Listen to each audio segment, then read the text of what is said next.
प्रणाम साथीहरू, हजुरहरूलाई स्वागत छ मेरो भिडियोमा।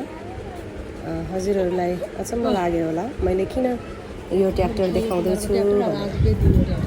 आज यो ट्र्याक्टर देखाउनुको छुट्टै कारण छ, किनभने यो ट्र्याक्टर आज हाम्रोबाट अरूको हुँदैछ र सम्झना स्वरूप यसलाई आज एउटा भिडियो बनाएर पोस्ट गर्न मन लाग्यो। हिजो जब आर्थिक अवस्था अलिक कमजोर थियो, जब के गरौँ भन्ने भएको थियो, त्यति बेला मेरो श्रीमानले जान्नुभएको यो सिप एउटा यसलाई नै हामीले छान्यौँ, रोज्यौँ र यो हामीले भित्र आएका थियौँ, जसले हामीलाई हाम्रो सुख दुःख सबैमा साथ दिएको थियो। र त्यति बेला अब विश्वकर्म बाबाले पनि हामीलाई धेरै साथ दिनुभएको यो गाडी आएपछि राम्रो भएको थियो। र तर पनि कुनै कारणवश र गाडी पनि अलि पुरानो भएको कारणले गर्दा र आफूलाई पनि अब अन्य कुनै व्यवसायमा चाहिँ इच्छा भएको कारणले गर्दा यो ट्र्याक्टरलाई आज हामी बाई बाई भन्दैछौँ। खोलीमै जानु पर्दछ मान्छे सिक्नलाई पौडन भने चाहिँ अब नयाँ कामको सुरुवात गर्नु त पुरानो कामलाई बाई बाई भन्नै पर्छ।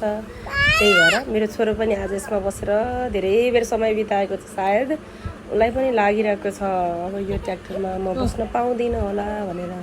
सबै बसिरहेका छन्। अबदेखि यो ट्र्याक्टर हाम्रो आँगनमा हजुरहरूले देख्न पाउनुहुन्न। माथिको हुड सबै गइसकेको छ। हुड भनेको नर्मल कुरा हो, फेर्न सकिन्छ, तर ट्र्याक्टर चाहिँ एकदमै नयाँ जस्तै छ।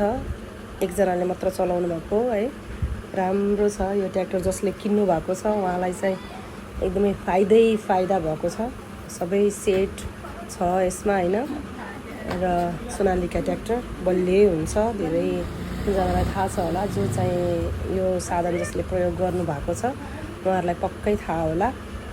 यो अलि र यो ट्र्याक्टरको काम अलि धुलो पनि हुने, धुलो आउने भएको कारणले गर्दा यसले चाहिँ अब हाम्रो सरलाई चाहिँ खासै राम्रो नगर्ने भएको कारणले गर्दा पनि यो साधनलाई चाहिँ हामीले हटाउन खोजेको हो। तर जति जेल थियो हामीलाई एकदमै राम्रोसँग साथ दिएको थियो। विश्वकर्मा बाबाले हामीलाई कहिल्यै नराम्रो हुन दिनु भएन। यसरी लाँदै हुनुहुन्छ उहाँहरूले गाडी। उहाँहरूलाई चाहिँ एकदमै राम्रो गाडी परेको छ। मेरो बाबु पनि यसरी हेरिराखेको छ, मलाई नराम्रो लागे जस्तो छ। र यसरी गाडी लाँदै हुनुहुन्छ।